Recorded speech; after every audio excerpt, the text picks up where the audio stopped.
झाली कॉमेडीची bullet train पकडा वाड्यावर या. ते आपले 6 महिने निवांत झोपलेत. सण आहे, वार आहे, जळमट नको काढायला, रूम साफ नको करायला. काय बाई या घरातले एक एक नमुने.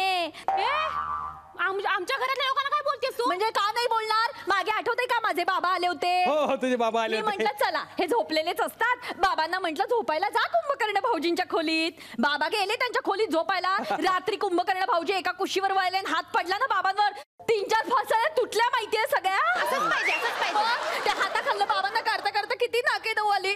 नंतर बाबा गावी गेले तेव्हा लोकांनी विचारलं काय केलं लेकीच्या गावी जाऊन? तर म्हणे कुंभकर्णाच्या हाताखाली होतो.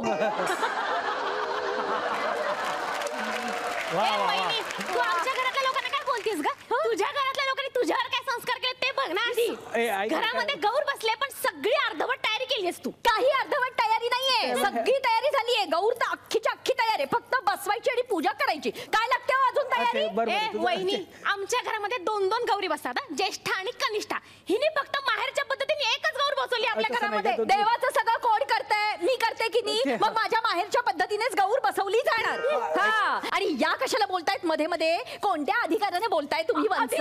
दिवसभर मॅट्रिमोनी साईट वर मुलांचे फोटो बघत बसलेले असतात. कुठला आपल्या नाक्याचा नवरा मिळणारे कोण असतो? बघणारे कशी बोलते मला? बघतोय का? हा 90 तुझ्याकडेच बघतोय डायरेक्ट. नाही ग आहे, नका ना बोलू असं आहे. अरे भांडू नका रे, तुमच्या पाया पडतो. घरात सण आहे, वार आहे, थोडा तरी विचार करा ना रे. 10 डोके तुमच्या पायावर ठेवतो. प्लीज तुम्ही भांडू नका, जरा समविचारानं घ्या ना. मी नाही घेणार. मी पण नाही घेणार. तू मला का बोलतोस? हिला बोल, ही माझ्याशी भांडते. मी नाही भांडत आहे. ही मला कसं बोलते बघितलं ना? संस्कार काढते माझ्या माहेरचे. मी नाही बोलत. तू का मला बोलतेस? तू बोलली म्हणून मी तुला बोलले. बघा बघा 1 मिनिट, मेसेज आलाय मला, थांबा जरा. अरे अशोक वाटिकेत कोणीतरी वानर घुसलाय म्हणे अंगठी घेऊन. मी येतो, चला. थांबा. आता आयत्या वेळेला निकालाच्या वेळेला शेपूट घालून पळायचं नाही. अरे शेपूट घालून मी नाही पळत, शेपटीवाला माकड आलाय तिकडे. आमराई उद्ध्वस्त केली आहे, अंगठी घेऊन आलाय म्हणे मला जाऊ दे. असू दे. ते काय वानर लगेच त्याच्या शेपटीने लंका जाणार नाहीये. बोललीस? अगं काळी जबान नको ना असं बोलू, काळी जीभ. अरे येऊन जाऊन तू असं काहीतरी बोलते ते सगळं खरं होतं का? नको ना असं बोलू. काय मला काय म्हणालात तुम्ही? अभद्र, काळी जीभ. एवढं मरमर मरायचं या घरासाठी आणि हे तुम्ही बहीण भाऊ असं बोलणार ना मला? सॉरी. तू नैवेद्य सगळं द्या, घालायच्या बोडक्यावर हिलाच खाऊ देतो. मी अजिबात खाणार नाही. तू केलेलं कळलं ना मला. माझा पण सगळं मूड घालवलाय तू सकाळपासून माझ्याशी भांडून. हो ना? हो, माझं कुणालाच नको. मी पण खात नाही, तुम्ही पण खाऊ नका. गौरीला नैवेद्य दाखवायचं का काय ते तुम्हीच बघा. ऐका ना रे, हे असं या दोघींच्या भांडणात ना नेहमी माझी वाट लागतात, मी उपाशी.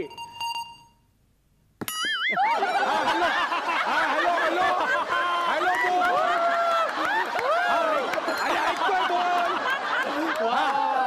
अरे तो वानर घुसला तर मग एवढं काय? सिक्युरिटी कुठे आहे तिथली? तिथला वॉचमन कुठे आहे? सगळ्यांना एकाच वेळेला कसं काय लग्न लागते तुमच्या? थांबा, मी येतोय तिकडे. आलो मी, थांबा जरा.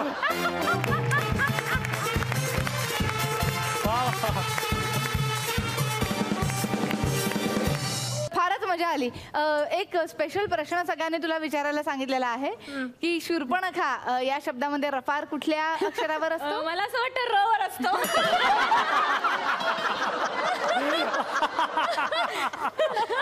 तू पण बोंडेच्या शाळेत होतीस का शिकायला? भाषेचं नाक कापलं तिने खरं. आज भाषेचं नाक कापलं. वा. काय मग कसं वाटतंय आमची कॉमेडीची बुलेट ट्रेन? हे लंकेश बाय, नंदन आणि भाभीचं जे घरामध्ये नातं असते ना, तर ते ना जिलेबी फाफड्यासारखं पाहिजे. म्हणजे कसं घराला टेस्ट राहते का? काय तरी बोलता. माका काय वाटतं याच्याकडे बघून, हे काय व्हेज खाणारे नाही, हे नॉनव्हेज खाणारे. रावण बरोबर बोलते ना मी? आणि मंदे माका तुका विचारूचा हा की तू रावणा शेजारी झोपताना नेमकी उशी घेतस की नाही? नाही म्हणजे माझा हा प्रश्न हा बाबा. हे लंकेश बाय, झोपल्यानंतर मराठी माणूस असं कूस बदलते ना, तसं तू कूस बदलते? मराठी माणूस प्रत्येक जण कूस बदलतो असं काही नाही. अरे कूस शब्द मराठी आहे ना. तर तुला किती माताबच्ची होते ने? केतला तकलीफ? मुळात प्रश्न उशीचा किंवा कुशीचा नाहीच आहे. प्रश्न संसारात राजी कुशीचा असतो ते बरं चाललंय.